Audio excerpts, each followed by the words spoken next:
ہے نور ساحر چہرے سے تیرے اور شب کی رونق زلفوں سے۔ خارجی ہوتا کون ہے؟ خارجی وہ ہوتا ہے جو اپنے علاوہ کسی اور کو مسلمان سمجھتا ہی نہیں، صرف میں مسلمان ہوں اور کوئی مسلمان۔ ہر جمعے 1500-1600 آدمی کو مشرک کرنا ہے، ہر جمعے 15-20 لوگوں کو کفر کا فتویٰ دے کے فارغ، یہ بھی شرک وہ بھی شرک، یہ بھی کفر وہ بھی کفر، فتوے پہ فتویٰ ہر جگہ۔ میرے عزیزو یاد رکھو، میرے رسول کریم جس طرح کافر کو کعبہ کھٹکتا ہے نا، اس طرح گنبد خضرا بھی بڑا کھٹکتا ہے، کافر کی آنکھ میں کھٹکتا ہے۔ ایک دفعہ نہیں، یہ پہلے بھی سازش ہوئی، آج سے 400 سال پہلے سلطان نور الدین کا جب زمانہ تھا، ان کا پائے تخت شام میں تھا، مدینے کے گورنر کوئی اور تھے۔ سلطان نور الدین کہتے ہیں میں ایک دن سویا، کہتے ہیں مجھے خواب میں مدینے کے چاند کی زیارت نصیب ہوئی، حضور میری خواب میں آئے اور مجھے یوں لگا جیسے مجھے کسی نے فرش سے اٹھا کے عرش پہ بٹھا دیا۔ محبوب ملے اور حضور نے مجھے 2 لوگ دکھائے، داڑھی والے، عبادت کا نور ہے چہرے پہ، بظاہر نشان ڈال لیا ہے، متھا گھسا گھسا کے، کہا مجھے نظر آئے۔ نبی کریم نے فرمایا یہ دونوں شریر مجھے پریشان کر رہے ہیں، مجھے ان سے بچاؤ۔ جو نبی وہاں آ کے اطلاع دے سکتے ہیں وہ اپنا دفاع بھی کر سکتے ہیں، اور اللہ تبارک و تعالیٰ اپنے نبی کی مدد کے لیے فرشتے بھی بھیج دیتا ہے۔ حضور با اختیار ہے، لیکن حضور امت سے کام لینا چاہتے ہیں۔ نبی پاک امت سے، بولے تو صحیح، ہم دینا بھی چاہتے ہیں کہ نہیں؟ حضور امت سے کام، یہ امت کی ڈیوٹی ہے، وہ نکلے حفاظت کرے، ورنہ اللہ تبارک و تعالیٰ نے اپنے نبی کو با اختیار، اللہ تو 5-5 ہزار فرشتے بدر میں نازل کر رہا ہے اپنے نبی کی مدد کے لیے۔ تو اللہ کے حبیب نے فرمایا سلطان خوش ہو گئے، کہتے اٹھا، بڑے تحفے، بڑے تحائف، بڑا کچھ اکٹھا کیا، بڑا لمبا لشکر تیار کیا، 16 دن کا مسلسل سفر کر کے مدینے پہنچا۔ گورنر مدینہ کو کہا کہ سارے مدینے والوں کے لیے میں تحفے لایا ہوں، سب کو بلاؤ۔ یہ توجہ کرنی ہے آپ نے، اس واقعے کے پہلو میں ہر چیز آ جائے گی، ہر چیز۔ بلایا، سارے مدینے کے لوگ آئے تحفے لینے، سب کو تحفے دیے۔ سلطان نے پوچھا کو رہ تو نہیں گیا؟ نے کہا جی 2 حاجی نمازی رہ گئے۔ کون ہے؟ 2 بہت بڑے مجاہد رہ گئے، بہت بڑے مجاہد، جہادی جہاد، بہت بڑے سپہ سالار مجاہد 2 رہ گئے، حاجی نمازی پرہیزگار صوفی رہ گئے 2۔ کون سے؟ انہوں نے کہا کسی اور علاقے سے آئے ہیں، داڑھی بھی زیادہ ہے، سارا دن نماز پڑھتے ہیں، ساری رات جو ہے وہ عبادت میں رہتے ہیں، روزہ رکھتے ہیں، بس زور کے بعد حجرے سے نکلتے ہیں، صرف زور کے بعد، بڑے بھولے بالے، بڑے اللہ والے۔ ریاض آپ کو بس میں نے وہ شعر پڑھنا چھوڑ دیا ہے، میرے ساتھی کہتے ہیں کہ کم پڑھا کریں، کچھ ساتھی کہتے ہیں نہیں اتنا نہیں ہونا چاہیے، لیکن بابا صاحب تو کہہ گئے ہیں نا، ان کو تو نہیں نا کوئی روک سکتا کہ آج بھی کیتی جاندے ہو تے لو بھی پیتی جاندے ہو، ہے نا جی؟ سب سے زیادہ آج بھی وہی کراتے ہیں، ٹریننگیں بھی سب سے زیادہ انہی کے پاس ہیں، لشکر بھی ان کے پاس ہے سب سے زیادہ، لیکن آج بھی کیتی جاندے ہو تے نال لوگ بھی پیتی جاندے ہو تے کھو کے مال یتیماں دا تے بھیج مسیتی جاندے ہو، پھٹ دلاں دے سیندے نہیں ایویں ٹوپیاں سیتی جاندے ہو، نفس تے چھری پھیر دے نہیں تے دمبے کیتی جاندے ہو، فرض پلائی بیٹھے ہو، نفلہ نیتی جاندے ہو، دسو تے سی بلے نوے کی کچھ کیتی جاندے ہو۔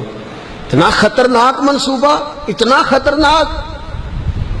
سلطان سے کہنے لگے جی وہ زور کے بعد نکلتے ہیں حجرے سے اور صدقہ خیرات کر کے پھر حجرے میں چلے جاتے ہیں۔ سلطان کہنے لگا ملاؤ تو صحیح، جو بندے گئے وہ بھی بڑے بادب گئے، کہا جناب آپ کو بلا رہے ہیں، اس لیے کہ مدرسہ ہی بہت بڑا ہے، ان کا طریقہ ہی بہت بڑا ہے، کیا بات ہے؟ بلا کے لائے۔ سلطان نے دیکھا تو سلطان کی آنکھیں کھل گئی، کہنے لگے یہ تو وہ 2 ہیں جو مجھے حضور نے خواب میں دکھائے ہیں۔ نبی پاک نے، یہ 400 سال پہلے مولانا علی قاری لکھ رہے ہیں، یہ تو حضور نے مجھے خواب میں دکھائے، یہ تو وہ ہیں۔ اللہ اکبر۔ میں اکثر کہتا ہوں ہمارا کسی کے ساتھ کوئی ذاتی جھگڑا نہیں، اللہ جانتا ہے، بڑی جلدی مر جانا ہے۔ ہاں کچھ لوگ زیادتی کرتے ہیں دین کے معاملات، میری سرکار کے بارے میں زیادتی کرتے ہیں تو ان سے دل بھر جاتا ہے، ان سے تکلیف پہنچتی ہے، ان سے اذیت ہوتی ہے، ورنہ خون کے آنسو دل روتا ہے۔ امت کو ایک ہونا چاہیے،